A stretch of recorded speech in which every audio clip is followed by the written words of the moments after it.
Cześć, witajcie, z tej strony Suert. Zapraszam na film, w którym zebrałem najciekawsze informacje z ostatnich dni. Znajdziecie tutaj wiadomości dotyczące przeróżnych produkcji, rozszerzeń do swoich ulubionych tytułów, premier jakie miały ostatnio miejsce, a także zapowiedzi zupełnie nowych gier. Zapraszam! 28 kwietnia odbyła się publiczna prezentacja The Blood of Dawn Walker od polskiego studia Rebel Wolves, dzięki której poznaliśmy m.in. datę premiery tego wyczekiwanego tytułu. The Blood of Dawn Walker zadebiutuje 3 września bieżącego roku na PC, PlayStation 5 oraz Xboxach Series XS. Poza tym twórcy uraczyli nas większym fragmentem z rozgrywki. Skupia się on na aktywnościach dostępnych w otwartym świecie. Oprócz wykonywania zadań, zwiedzania nawiedzonych miejsc i odkrywania tajemnic, zabierzemy się również za ratowanie ludzi z rąk bandytów, naprawianie kapliczek służących do szybkiej podróży i likwidowanie posterunków wroga. W zwiastunie nie zabrakło oczywiście walki, w trakcie której zobaczyliśmy wampirze umiejętności głównego bohatera. Studio Unknown Worlds podało dokładny termin debiutu Subnautica 2. Produkcja zadebiutuje we wczesnym dostępie 14 maja o godzinie 17 czasu polskiego. Tytuł trafi na PC oraz Xboxy Series XS. Zgodnie z zapowiedziami twórców gra może spędzić we wczesnym dostępie nawet 2 lub 3 lata. W tym czasie możemy liczyć na wiele aktualizacji, które wprowadzą m.in. nowe biomy, stworzenia, elementy craftingu, dodatkowe funkcje oraz rozbudują warstwę fabularną. Subnautica 2 zaoferuje zarówno rozgrywkę solo, jak i w kooperacji. Kilka dni temu studio Creative Assembly opublikowało tajemniczy teaser Obcy Izolacja 2. Krótki materiał zamieszczono na oficjalnym kanale serii z okazji Alien Day, czyli corocznego święta fanów uniwersum Obcego. Klimatyczny teaser pokazuje dobrze znaną graczom budkę telefoniczną służącą do zapisywania gry, która, co najważniejsze, stoi na zewnątrz stacji kosmicznej. Wygląda więc na to, że w dwójce przyjdzie nam zwiedzić również powierzchnię planety, a nie tylko klaustrofobiczne korytarze. Na razie studio nie ujawniło ani terminu, ani platform docelowych. Kilka dni temu poznaliśmy datę premiery nowej gry z uniwersum Gwiezdnych Wojen Star Wars Galactic Racer. Produkcja ukaże się na PC-tach i najnowszych konsolach 6 października tego roku. Jeśli zaś chodzi o ujawnioną zawartość edycji gry, to bazowe wydanie Galactic Racer w preorderze obejmie grę oraz dodatkowe elementy kosmetyczne, takie jak baner i malowanie pojazdu. W edycji Deluxe znajdziemy dodatkowo cyfrowy artbook, 3 ekskluzywne pojazdy, specjalne malowania oraz unikatowy baner.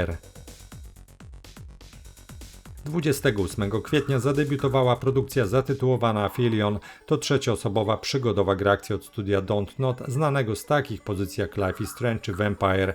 Aphelion opowiada o Ariane i Tomasie, których statek rozbija się na skutej lodem planecie Persefona, skrywającej niebezpieczną tajemnicę. Wiele wskazuje jednak na to, że gra tak jak szybko się pojawiła, tak szybko zostanie zapomniana.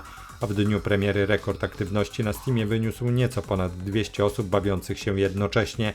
Oceny pozostawione przez użytkowników tej platformy są określane jako mieszane. Podobne noty wystawiają publicyści branżowi. W agregatorze Metacritic średnia ocen wynosi 65 punktów na 100. Memolith Forsaken by Light to taktyczna gra RPG z systemem turowym stworzona przez studio Black Anchor i wydana przez firmę Webzen. Pełna wersja gry zadebiutowała na PC-tach 28 kwietnia. Akcja omawianej pozycji toczy się w apokaliptycznym, średniowiecznym mieście Remor, które zostało opanowane przez hordy potworów. Gracze muszą zbierać wspomnienia poległych i odbudować tytułowy Memolith, aby przywrócić światło w opuszczonym mieście. Gra kładzie duży nacisk na przetrwanie i strategię. Gracz kontroluje 3-osobową ekspedycję, która musi stawić czoła przeważającym siłom wroga. W świecie gry nie ma magii ani broni palnej, walka opiera się wyłącznie na broni białej i sprycie. Kingdom Loop to strategiczna gra typu roguelike z budowaniem talii i zarządzaniem królestwem, która zadebiutowała na PC 28 kwietnia. Produkcja studia Root Game łączy mechaniki znane z hitu Loop Hero z klasycznymi strategiami turowymi w stylu chociażby Heroes of Might and Magic. Gracze prowadzą bohatera po ścieżce wokół świątyni Grala. Za pomocą kart zagrywają kafelki, które zmieniają otoczenie, generują zasoby lub dodają budynki. Do wyboru przygotowano 2 strony konfliktu, ludzie oraz nieumarli. Każda ze stron oferuje 4 bohaterów z unikalnymi umiejętnościami. W przeciwieństwie do Loop Hero starcia są turowe i taktyczne. Gracz zarządza armią ponad 20 jednostek na frakcję, decydując o pozycjonowaniu i celach ataków. Z każdym okrążeniem pętli przeciwnicy stają się coraz silniejsi, co wymaga ciągłej adaptacji strategii i ulepszania ekwipunku. 28 kwietnia w ramach wczesnego dostępu na PC zadebiutowała produkcja zatytułowana Far Far West. To kooperacyjna gra akcji z widokiem z pierwszej osoby dla maksymalnie 4 osób, w której wcielamy się w roboty na dzikim zachodzie. Podczas zabawy realizujemy misje polegające na eliminacji określonych celów, walcząc przy pomocy broni palnej i zaklęć z ożywionymi szkieletami oraz innymi maszkarami. Tytuł cieszy się sporą popularnością wśród użytkowników platformy Steam. W dzień premiery w szczytowym momencie w grze przebywało ponad 25 000 graczy jednocześnie. Wystawili oni grze przytłaczająco pozytywne opinie. 29 kwietnia mieliśmy debiut gry Industria 2. Tytuł pojawił się wyłącznie na PC-tach. Jest to kontynuacja narracyjnego FPS-a z 2021 roku inspirowanego serią Half-Life, opracowana na silniku Unreal Engine 5. Jest to kontynuacja narracyjnego FPS-a z 2021 roku inspirowanego serią Half-Life, opracowana na silniku Unreal Engine 5. W grze ponownie kierujemy badaczką o imieniu Nora, która próbuje wydostać się z równoległego świata i wrócić do wschodniego Berlina z 1989 roku. W przypadku tego tytułu ciężko mówić o sukcesie. W szczytowym momencie dnia premiery na Steamie w grze przebywało nieco ponad 200 osób równocześnie, 67% wystawionych przez nich opinii była pozytywna. Magin The Rat Project Stories to gra, która łączy elementy RPG, przygodówki oraz karcianki i wyróżnia się mechaniką kształtowania emocji postaci. Za jej stworzenie odpowiedzialne jest niezależne polskie studio tej samej nazwie The Rat Project. Tytuł zadebiutował 29 kwietnia wyłącznie na PC. Historia w grze opowiada o chłopcu, który po przebudzeniu uświadamia sobie, że jego matka zniknęła. Postanawia więc wyruszyć na wyprawę i ją odnaleźć. Nie zdaje sobie jednak sprawy z tego, że nie jest zwykłym dzieckiem, a w jego ciele drzemie ukryta siła. Moc, którą wielu chciałoby posiąść dla siebie. Tylko od nas zależy, jak zakończy się jego historia. The Rat Project jest połączeniem elementów RPG, przygodówki oraz karcianki. Dzięki rozbudowie naszej talii możemy rozwijać umiejętności bohatera i uczyć go przydatnych ruchów. Nowe karty zdobywamy dzięki postępom w fabule oraz u kupców. Dużą rolę w rozgrywce pełnią również elementy przygodowe. Podczas naszych zmagań mamy okazję zagłębić się w świat gry poprzez małe śledztwa, które nie tylko często są niezbędne w naszych poszukiwaniach, ale również pogłębiają wiedzę o lore tej autorskiej krainy fantasy. 30 kwietnia na konsoli PS5 zadebiutowała produkcja zatytułowana Saros. To trzecioosobowa gra akcji w klimacie science fiction z elementami roguelite. Za tę pozycję odpowiada studio Housemarque, autorzy m.in. pokrewnego gatunkowo Returnal. W trakcie rozgrywki wcielamy się w Arjuna Devraya, który trafił tu jako członek załogi Kylon 4, by zbadać tajemnicę zaginionej ludzkiej kolonii i spróbować odnaleźć drogą sobie osobę. Tytuł spotkał się z ciepłym przyjęciem recenzentów branżowych. Średnia ocen w portalu Metacritic wynosi 88 punktów na 100. Saros zebrał liczne pochwały, m.in. za system walki stanowiący udane rozwinięcie formuły z Returnal, przystępniejszą rozgrywkę, ulepszony system progresji czy warstwę techniczną. Tytuł dostaje wysokie oceny również od graczy. W PS Store uzbierał już ponad 1000 takich opinii, a średnia z nich to 4,81 na 5. Heroes of Might and Magic Olden Era jest już dostępne w Steam Early Access. Twórcy planują, że wczesny dostęp potrwa rok, ale zastrzegają, że okres ten może ulec wydłużeniu, jeśli będzie to konieczne. Kilka dni po premierze strategia turowa studia Unfrozen może pochwalić się 90% pozytywnych recenzji na Steamie. Wśród opinii szybko zaczęły pojawiać się komentarze sugerujące, że fani wreszcie dostali godnego następcę klasycznych Heroesów. Gracze piszą m.in., iż to najlepsza odsłona od czasów Heroes 3. Niektórzy uważają nawet, że Olden Era jest lepszy od kultowej trójki. Graczom szczególnie przypadły do gustu tryby gry niestandardowej, zarówno przeciwko AI, jak i innym użytkownikom oraz rozbudowane warianty wieloosobowe z rankingowymi pojedynkami PvP. Pozytywne komentarze dotyczą również liczby dostępnych jednostek, frakcji, zaklęć, artefaktów i bohaterów. Ponadto na plus oceniane są opcje personalizacji interfejsu pozwalające dostosować wrażenia z rozgrywki do własnych preferencji. Negatywne opinie stanowią mniejszość, ale regularnie przewijają się zarzuty dotyczące zbyt mało mrocznej oprawy graficznej. Krytykowane są również momentami nieczytelny interfejs, a także błędy i niespójności, zwłaszcza w angielskiej lokalizacji. Część graczy narzeka także na brak trybu kooperacji, który ma zostać dodany dopiero na późniejszym etapie rozwoju. 30 kwietnia na PC-tach i najnowszych konsolach zadebiutowała gra Invincible vs. To widowiskowa bijatyka drużynowa 3x3 oparta na popularnym komiksie i serialu animowanym. W produkcji wcielamy się w bohaterów i złoczyńców, by toczyć brutalne starcia pełne krwi, efektownych kombosów i niszczycielskich superataków. Warto zaznaczyć, że twórcy przygotowali oryginalną historię rozwijaną w specjalnym trybie fabularnym, którego scenariusz powstał przy współpracy z autorami serialu animowanego. Gra zbiera mieszane opinie na Steamie. Soul Quest to niezależna, dynamiczna gra akcji typu hack and slash 2D stworzona przez Soul Blade Studio LLC, a wydana przez firmę Indie.io. Gra zadebiutowała 1 maja tego roku. Tytuł jest dostępny wyłącznie na PC. Akcja produkcji jest mocno osadzona w mitologii celtyckiej oraz legendach arturiańskich. Gracz wciela się w wojowniczkę o imieniu Alice.